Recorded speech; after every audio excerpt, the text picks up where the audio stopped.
Hey, what's up? This is Wasi. Just wanted to stop by with a quick little note on this article that I just did on being a leader, on exactly, the true sentiments of what a leader is.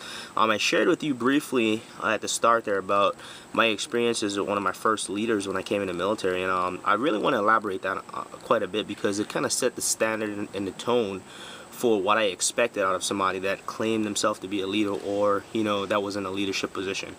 This gentleman, I can't even find one word to really put to categorize him with, because this was a guy, I was young. I was 17 years old when I first went to the Army. He took me under his wing. Within the first few days of me being in that unit in 82nd Airborne Division, I was scared out of my mind. I'm seeing guys running up and down the streets doing these crazy drills and doing all this stuff, and I found out that we were actually headed to Afghanistan, in a couple of months, and I was really nervous because this was all brand new. 9/11 had just happened. I didn't know much about the military and all that kind of stuff, and he just took me under his wing like a baby brother, literally. And I watched him just, every day we'd go for runs in the morning on the military base over there, and this guy would have groups and groups of people. As we ran past him, they'd be chanting his name and calling at him and really talking about, just praising him about it, for lack of better words. This guy was phenomenal, man, and he really planted in my mind what great leadership is, and exactly, how to identify it, things as far as really, calling your people to find out how they're doing mentally, physically, emotionally, financially, helping them to put a plan in place, helping to make sure that if I ever needed anything when I was, down, if I was emotionally disturbed, this guy would always call me up and make sure that I was doing great. And he would stop by periodically on the weekends and check on me. And it was just one of those things that I could tell that he really cared. And it was something that he just didn't do for me, but he did for all of the guys that were in our group. He really took his time out and he looked out for each and every one of us.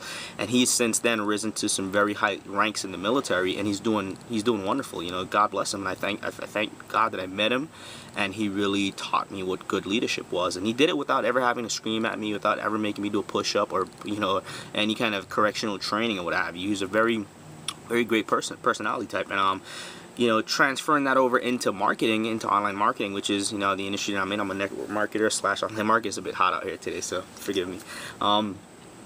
Yeah, it's transitioning to that.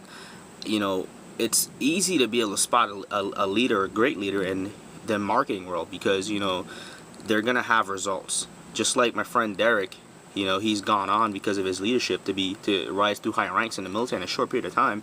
They're gonna have results. They're gonna have the income. They're gonna have the leads if they're generating leads. They're gonna have the following. They're gonna have a lot of people talking about them. There's gonna have a certain level of buzz created about that individual, and you're gonna know if they're blowing smoke or not, because their results are gonna equal their actions. Point blank. You look at their results and you're gonna see their actions. Now, it's not necessarily gonna dictate the type of person that they are.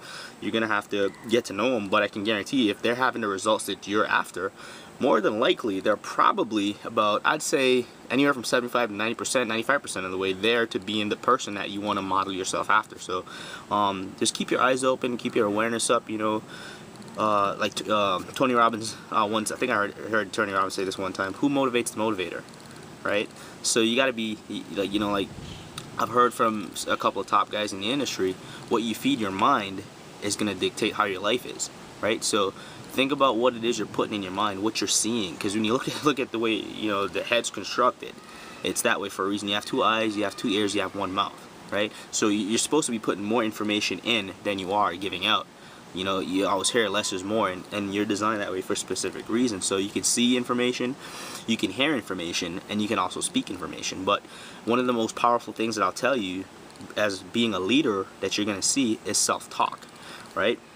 Look at somebody like the movie 300, for instance, Leonidas in that movie, and look at when the guys that came by to team up with him, they were thinking about running, and what did Leonidas say? He said, quiet your tongues. We're tonight we dine in hell, or something like that, is what he was saying, simply because he he believed in something, and he stood for something, and because he was willing to sacrifice the ultimate sacrifice, give his life for what he believed in, for what he stood for, his men, his 300 Spartans went to battle with him. That type of charge that he built within those men, you can't really find that anywhere. And if you want to be able to have that, it starts with you. If you lead one person, which is the person in the mirror, you can get that person to do the things that needs to be done, everybody else around you are going to see the results. They're going to follow exactly what you're doing. So, I'll close with that. A leader of one, leader of many. If you can't lead one, you can't lead any. So, like the big brother MJ said, it starts with the man or the woman in the mirror. So make sure that you're feeding yourself, feeding your brain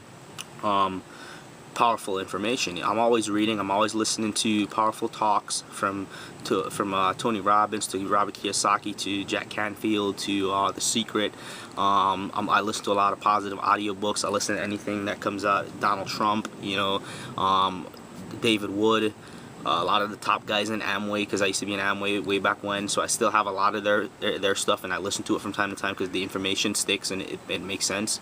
But whatever you can grab your hands on that's positive, mindset is the first place of where it starts. So I'm gonna close with that. Leader of one, leader of many. If you can't lead one, you can't lead any. So until next time, stay tuned for my next blog post.